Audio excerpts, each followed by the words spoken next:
Hello MSc, welcome to back my channel. MSc fourth semester की अगर हम बात करें, एमएससी फोर्थ सेमेस्टर में जो हम ग्रीन हाउस इफेक्ट की स्टडी कर रहे थे, ग्रीन हाउस इफेक्ट की स्टडी कर रहे थे उसके बाद हमने पढ़ा कि ग्रीन हाउस इफेक्ट क्या होता है। यहाँ पर जो ग्रीन हाउस गैसेस की ग्लोबल वार्मिंग पे क्या क्या इफेक्ट होते हैं,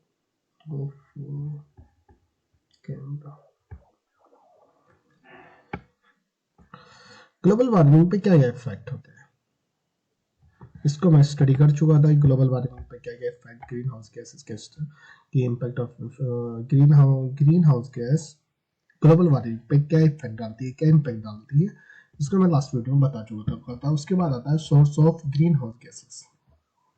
जो ग्रीन हाउस गैसेस होती है उसके सोर्स क्या क्या होते हैं। Greenhouse gases are present in atmosphere. जो ग्रीन हाउस गैसेस होती है वो एटमॉस्फेयर में प्रेजेंट होती है, but greenhouse gases increase by human activity.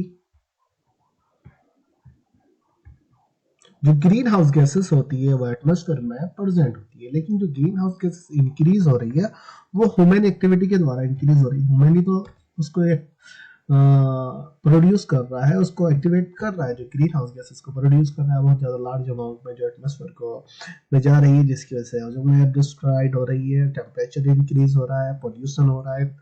तो ये सब ह्यूमन एक्टिविटीज के द्वारा हो रहा है। ह्यूमन ही नेचर का दुश्मन कौन है? इंसान ही तो नेचर का दुश्मन है, और कोई थोड़ी ना है।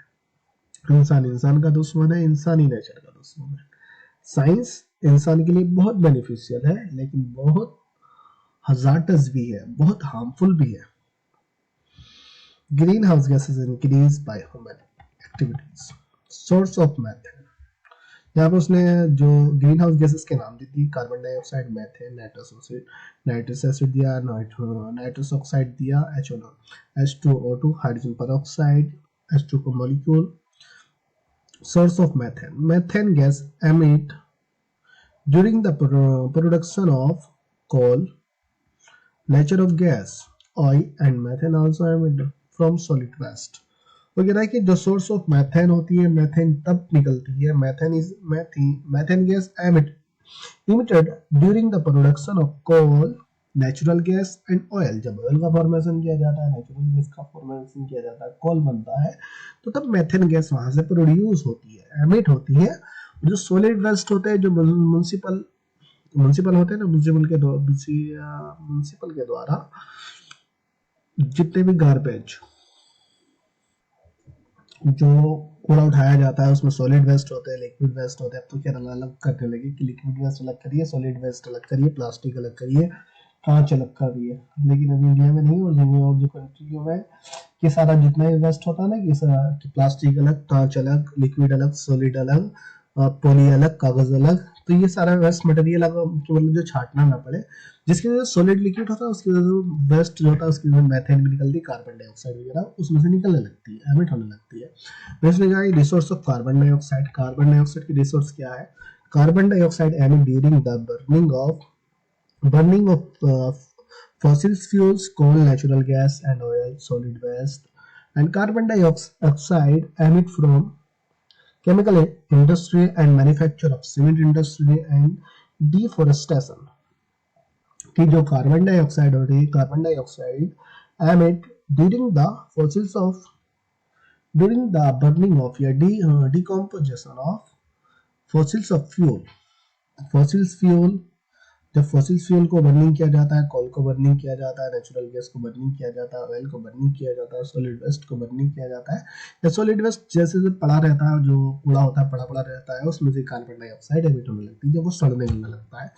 Carbon dioxide emit from chemical industry. जो केमिकल इंडस्ट्री होती है जिसमें टॉक्सिक एलिमेंट का यूज किया जाता है, टॉक्सिक केमिकल का यूज किया जाता है, उससे भी कार्बन डाइऑक्साइड निकलती है। जो इंडस्ट्री से धुआं वगैरह निकलता है, कार्बन डाइऑक्साइड निकलती है, जो एटमॉस्फेयर में जाती है, जिसकी वजह से वो ग्लोबल वार्मिंग को इंक्रीज करती है, जिसकी वजह से जो हीटिंग होती है, टेम्परेचर इंक्रीज हो जाता है, पृथ्वी का टेम्परेचर इंक्रीज हो रहा है, कंटिन्यू इंक्रीज हो रहा है।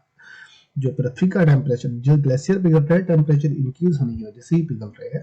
जो सीमेंट की बड़ी बड़ी कंपनियां होती है, जो सीमेंट बनाती है, सीमेंट के जब उसमें भी बहुत लार्ज अमाउंट में मेथेन का फॉर्मेशन होता है, कार्बन डाइऑक्साइड का फॉर्मेशन होता है, वहां का बहुत टॉक्सिक एनवायरनमेंट होता है। जो सीमेंट की इंडस्ट्री होती है, जो डिफोरेस्टेशन भी कार्बन डाइऑक्साइड का एमिट का बहुत बड़ा हुआ है कि डिफोरेस्टेशन क्या है कि मतलब जो फॉरेस्ट होते हैं उनका काटना, डिफोरेस्टेशन कि फॉरेस्ट को काटा जा रहा है जिसकी वजह से कार्बन डाइऑक्साइड बहुत ज़्यादा लार्ज अमाउंट में एटमोस्फेयर में जा रही है। देखिए जो फॉरेस्ट होते हैं, जो जंगल ट्रीज जो होते हैं, ऑक्सीजन देते हैं, कार्बन डाइऑक्साइड लेते हैं। हम पढ़े 6-7 क्लास में पढ़ा है कि कार्बन डाइऑक्साइड को एब्जॉर्ब करता है, ऑक्सीजन को एमिट करता है। लेकिन जब फॉरेस्ट कट जाता है तो ना तो वो ऑक्सीजन हमें दे पाता है, ना ही कार्बन डाइऑक्साइड को एब्जॉर्ब कर पाता है, जिसकी वजह से जो कार्बन डाइऑक्साइड होती है वो अर्थ सरफेस पर जाती है, एटमॉस्फेयर में जाती है। एटमॉस्फेयर में जाती है तो वो ग्रीन हाउस गैसेस की तरह वर्क करती है। जब ग्रीन हाउस गैसेस की तरह वर्क करती है, जो सूर्य के द्वारा जो रेडिएशन निकलती है, अल्ट्रावायलेट रेडिएशन निकलती है, इंफ्रारेड रेडिएशन निकलती है और विजिबल रेडिएशन निकलती है। विजिबल रेडिएशन पृथ्वी के द्वारा एब्जॉर्ब कर ली जाती है। इंफ्रारेड रेडिएशन की अगर हम बात करें, वो रिफ्लेक्टेड होती है, वो जिसके से अर्थ सरफेस को हीट कर रखती है। लेकिन ड्यूरिंग नाइट की अगर हम बात करें, वो जो एब्जॉर्ब जो हीट जो एब्जॉर्ब की जाती है पृथ्वी के द्वारा, वो नाइट में वो वापस जाने की सोचती है कि वो एयर में वापस चले जाए, क्योंकि रात में जो अर्थ सरफेस होता है वो थोड़ा कूल हो जाता है, ठंडा हो जाता है, जिसकी वजह से वो बाहर जाने की सोचती है, स्पेस में जाने की सोचती है रेडिएशन। लेकिन जो ग्रीन हाउस गैसेस होती है उन्हें एब्जॉर्ब कर लेती है, पृथ्वी की सरफेस से बाहर नहीं जाने देती है, वहीं उसको इकट्ठा कर लेती है, जब उसको ट्रैप रोक लेती है, जिसकी वजह से जो पृथ्वी का टेम्परेचर मेंटेन बना रहता है। लेकिन जब ग्रीन हाउस गैसेस की अमाउंट लार्ज हो जाएगी तो वो लार्ज अमाउंट ऑफ रेडिएशन को एब्जॉर्ब करेगा। जब लार्ज अमाउंट ऑफ रेडिएशन को एब्जॉर्ब करेगा तो हीट भी बहुत ज्यादा होगी पृथ्वी की। फिर सुबह में फिर वही प्रोसेस हो जाएगा, सुबह में फिर प्रोसेस जो है फिर वो ज्यादा हीट करेगी, वो एब्जॉर्ब करेगी। फिर उसके बाद ग्लोबल वार्मिंग की होगी। तो ये सब क्या है, कार्बन डाइऑक्साइड का। फिर उसके बाद नाइट्रोजन पेरोक्साइड की अगर हम बात करें, नाइट्रस ऑक्साइड की, nitrous oxide emit from the industrial activities when combustion of fossil fuels, then nitrous oxide will be emit या fall। क्या कह रहा है कि नाइट्रस ऑक्साइड जो जो nitrous oxide emit from industrial activities. जब इंडस्ट्रियल एक्टिविटीज होती है, जो इंडस्ट्रियल होती है, केमिकल इंडस्ट्रियल होती है, न्यूक्लियर रिएक्टर वगैरह होते हैं, केमिकल इंडस्ट्री होती है, मेडिकल फूड इंडस्ट्री होती है, जो फूड जिसमें जो ईंधन जलता है, बर्निंग द फॉसल्स और इलेक्ट्रिसिटी, जब लार्ज अमाउंट में इलेक्ट्रिसिटी यूज किया जाता है, इससे नाइट्रस ऑक्साइड निकलती है। नाइट्रस ऑक्साइड निकलती है जो एटमॉस्फेयर में जाती है, पॉल्यूशन वगैरह बहुत सारी चीजें को प्रोड्यूस कर देती है। हमें सिर्फ रिसोर्स के बारे में पढ़ रहे हैं। तो उसके बाद आता है फ्लोरिनेटेड गैसेस। जो फ्लोरिनेटेड गैसेस होती है जिसमें कार्बन क्लोरोफ्लोरोकार्बन आता है, CFC आती है, क्लोरोफ्लोरोकार्बन होता है, हाइड्रोक्लोरोफ्लोरोकार्बन होता है। ये हाइड्रोफ्लोरोक्लोरोकार्बन, ये क्लोरोफ्लोरोकार्बन की अगर हम बात करें, फ्यूरन गैस से निकलती है। अब फ्यूरन गैस जो होती है रेफ्रिजरेटर में यूज की जाती है, जिसकी वजह से वो हीटिंग को बाहर करता है। जो देखिए जो फ्रिज होता है ना आपका, पीछे की साइड से वो पानी टप टप टप पानी वहां पे मेल्ट होता रहता है, पानी निकलता रहता है पीछे से। लेकिन जो अंदर बर्फ जम रहा है तो फ्यूरन गैस के द्वारा ही जमता है। इसी प्रकार एसी में भी फ्यूरन गैस वर्क करती है। अगर एसी की अगर हम बाहर की बात करें, वहां का टेम्परेचर बहुत ज्यादा इंक्रीज होने लगता है। अंदर का टेम्परेचर कूल होगा, लेकिन बाहर का टेम्परेचर बहुत ज्यादा हॉट होगा। लेकिन एसी की वजह से टेम्परेचर बहुत ज्यादा डिक्रीज हो रहा है, क्योंकि क्लोरोफ्लोरोकार्बन बहुत ज्यादा लार्ज अमाउंट में एमिट करता है। जब बहुत स्मॉल क्वांटिटी में एमिट करता है, लेकिन वो बहुत ज्यादा डेंजरस होता है। वो थ्योरी में लिखा हमने, chlorofluorocarbon and hydrocarbon fluorocarbon emit in small quantity but it is very dangerous for ozone layer.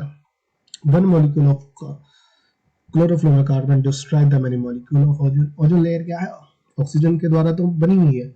Ozone का फॉर्मूला क्या है, O3। ऑक्सीजन के बहुत सारे मॉलिक्यूल होते हैं ओजोन लेयर में। Carbon fluorocarbon is very harmful for effective for global warming. Chlorofluorocarbon बहुत ज्यादा हार्मफुल है, अब more effective for global warming. Global warming में बहुत ज्यादा इफेक्टिव है। आप देखने एसी के पास जैसे एसी होती है, अंदर की साइड में जो वो कूलिंग हो रही है, लेकिन जो बाहर की साइड में आप उसके पास एक डिटेक्टर जो बाहर लगा होता है एसी का। एसी में दो होती है, एक तो बाहर की साइड में पंखा लगा दिया जाता है, अंदर एसी लगा दी जाती है। जो बाहर का जो डिटेक्टर लगा दिया बहुत ज्यादा हीट निकालता है, वो बहुत ज्यादा हीट होती है, क्योंकि वो जो बाहर की जो हीट होती है उसको लिक्विड की फॉर्म में करता है, उसका एक एसिड का अलग वर्क करता है। तो लिक्विड की फॉर्म में जब करता है तो हमें अंदर में बहुत ज़्यादा कूलिंग देता है, लेकिन जो कूलिंग होती है उसके दूसरा जो कंप्रेसर पंप लगा हुआ होता है, तो उसी जो उसमें से जो गैसेस होती है, गैसेस को जब बाहर निकालता है हीट की फॉर्म में निकालता है।